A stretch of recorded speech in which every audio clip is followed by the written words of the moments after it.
여러분 안녕하세요. 임신영입니다. 이번 시간에는 오목가슴, 팩투스 엑스카바툼에 대해서 알아보겠습니다. 오목가슴이란 무엇일까요?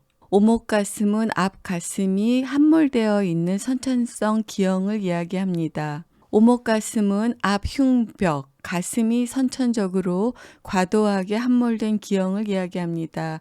다른 말로는 함몰흉, 누드흉, 깔때기 가슴이라고 하고 영어로는 팩투스 엑스카바툼 또는 펀넬 체스트라고 합니다.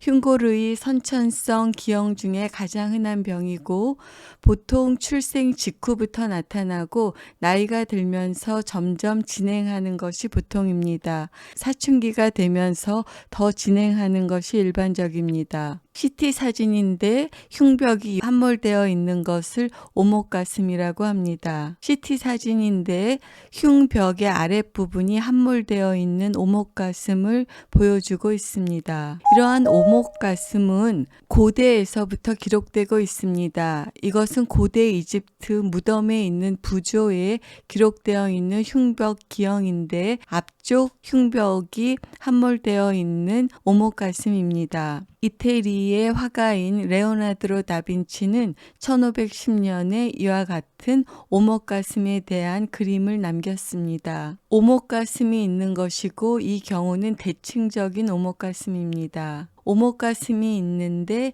비대칭적인 오목가슴입니다. 오목가슴이 있으면서 아래쪽 갈비뼈가 앞으로 나와 있는 리플레어가 같이 있는 것입니다. 마찬가지로 오목가슴이 있으면서 갈비뼈가 앞으로 튀어나와 있는 리플레어입니다. 경미한 오목가슴에서 심한 오목가슴이고 비대칭적인 오목가슴과 함께 리플레어를 보이고 있습니다. 오목가슴은 정도가 심하지 않는다면 외관상의 문제입니다. 그러나 매우 심한 경우에는 당연히 심장과 폐의 기능에 영향을 주어서 심장과 폐 기능의 저하나 흉부 통증 등을 생길 수 있습니다. 이런 경우에는 수술을 하지 않으면 여러 가지 기능에 이상을 초래할 수 있습니다. 정상적으로는 흉곽의 좌우의 길이가 흉곽의 앞뒤의 길이보다 2.5배 이하입니다. 그러나 흉곽의 좌우의 길이가 흉곽의 앞뒤의 길이의 3.2배가 되면 심한 오목가슴이 있다고 할 수 있습니다. 이 값이 7이 넘으면 폐 기능에 이상이 생길 위험이 4배 이상 증가합니다. 오목가슴의 유병률에 대해서 알아보겠습니다. 오목가슴은 가장 흔한 선천적 흉벽 기형입니다. 1000명당 1명에서 8명꼴로 발생하고 대칭적인 오목가슴도 있고 비대칭적인 오목가슴이 있습니다.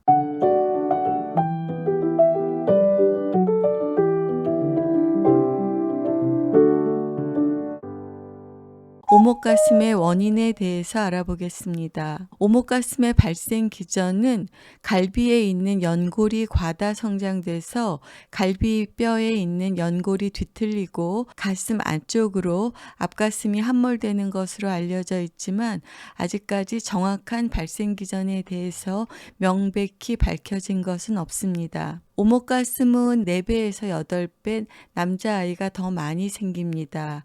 그리고 오목가슴이 있을 때 약 50%에서는 가족 내에서 같은 오목가슴을 갖는 경우가 있습니다.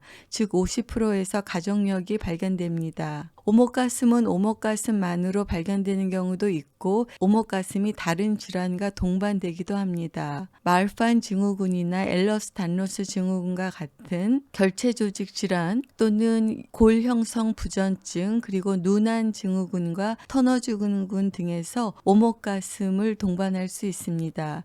따라서 오목가슴이 있을 때 이와 같은 증후군이 있는지를 확인해 봐야 합니다. 오늘은 오목가슴에 대해서 말씀드렸습니다. 오목가슴은 선천적으로 흉벽이 함몰되어 있는 것을 말합니다. 오목가슴은 누드흉, 함몰흉, 깔때기 가슴이라고도 합니다. 오목가슴은 비교적 흔한 선천성 흉벽 질환으로서 1000명당 1명에서 8명꼴로 발생합니다. 대칭적인 오목가슴도 있고 비대칭적인 오목가슴이 있습니다. 오목가슴의 원인은 명확히 알려져 있지 않습니다만 남아가 여아에 비해서 4배에서 8배 정도 많이 발생합니다. 그리고 오목가슴의 약 50%에서는 가족력이 있고 오목가슴은 단독으로 발생하기도 하지만 다른 질환과 동반돼서 발생하기도 합니다.